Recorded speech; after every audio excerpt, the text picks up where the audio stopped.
finir, Christophe, quel est votre conseil du jour pour bien gérer son compte de trading? Oui, notre moment formation hebdo où on va effectivement essayer de décrypter ces produits de bourse. Donc on essaie de vous donner la version concrète chaque semaine.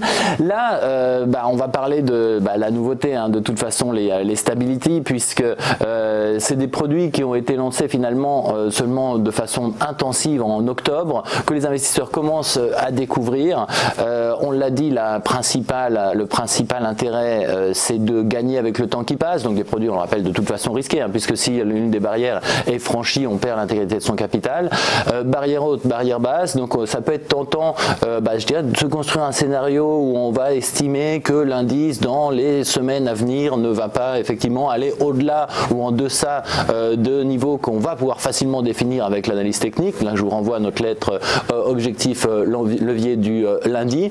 Et de cette façon, avec finalement un scénario qui ne va pas être directionnel, hein, ce qui est un peu la situation dans laquelle on se retrouve avec les faibles niveaux de volatilité que nous connaissons, on va pouvoir en fait, avec le simple passage du temps, gagner. Donc par exemple, nous pourrions utiliser maintenant des turbos à échéance juin ou septembre. Septembre est peut-être plus adapté pour ce scénario, donc se laisser le temps de gagner effectivement avec simplement le temps qui passe en s'étant défini que l'indice ne devrait pas sortir de ces deux niveaux prédéfinis. Et rappelons-le surtout pour ceux qui aiment la performance, qui aiment le trading, la stratégie dont nous parlions précédemment, la possibilité d'aller pointer effectivement à un retour de l'indice sous-jacent vers le milieu du canal. On le comprend très bien, plus loin on est des deux barrières, moins on a de chances qu'elles soient franchies, donc plus on a de chances d'avoir un remboursement à maturité. Alors ce scénario, en fait, on va retrouver en utilisant les Stability en fait un effet de levier qui va être encore supérieur à celui qu'on va pouvoir retrouver sur les turbos, puisque